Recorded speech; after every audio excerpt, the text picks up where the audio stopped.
Well, the House GOP's debt limit bill now facing an uphill battle, with Senate Majority Leader Chuck Schumer dismissing the bill, calling it the Republican Default on America Act. The Senate Majority Leader releasing a statement this morning, quote, if Speaker McCarthy was a serious good faith negotiator, he would not have let extremists take him hostage and move this debate in the wrong direction. Schumer taking a much different stance compared to back in 2011 when he said this about negotiating a debt ceiling. Well, look, I think neither side should play games with the debt ceiling because it's so vital. We ought to come together like grown-ups and come somewhere in the middle. We Democrats believe we have met them part of the way. We have heard the message that we need to cut waste, inefficiency, and even some programs. Joining me now, Virginia Congressman, member of the House Budget, Appropriations, and Judiciary Committees, Ben Cline. Congressman, good morning to you. So Chuck Schumer saying one thing in 2011 and a very different thing in 2023.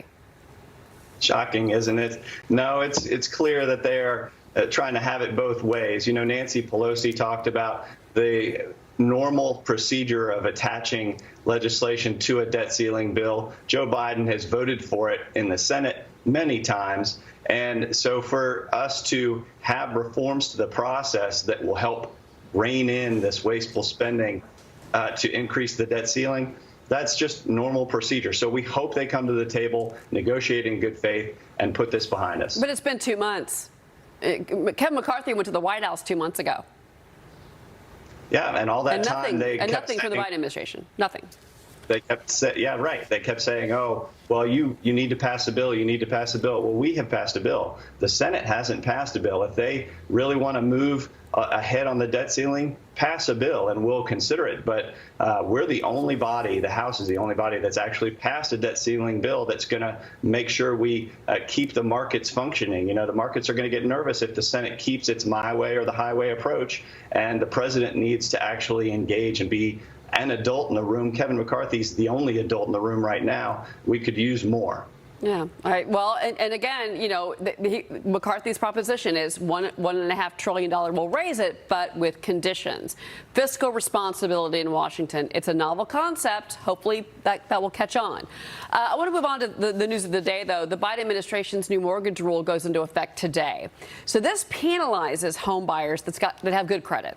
So borrowers with lower credit scores can pay less. House Republicans introducing a bill to block this law. You're calling it the Responsible Borrowers Act. So give me your thoughts on this rule, and also, do you have the votes in the House to get this new bill passed?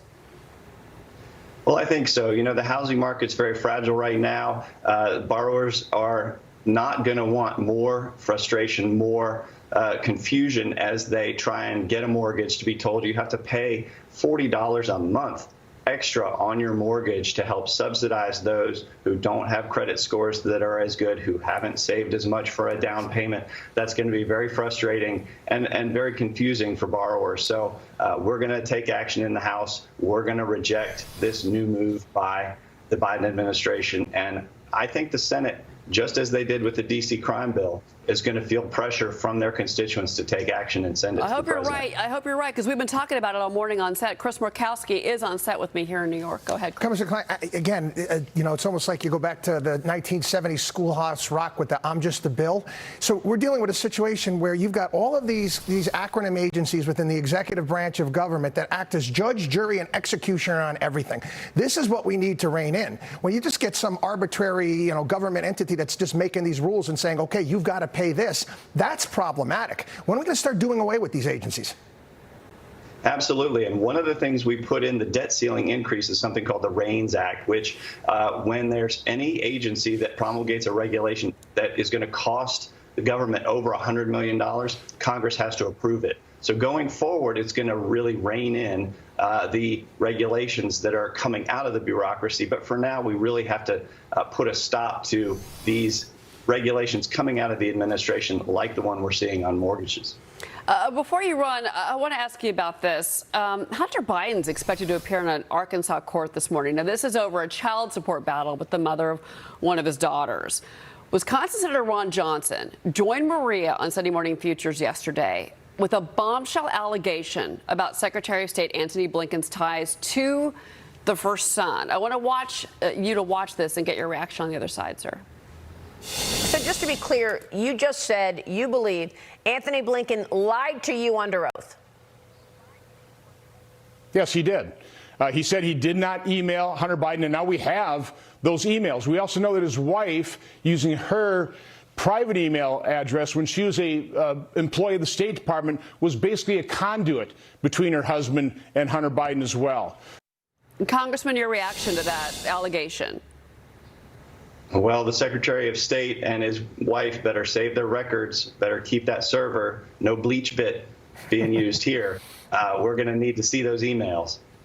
All right. Congressman Ben Cline, good to have you on the show this morning. Thank you, sir. Thank you.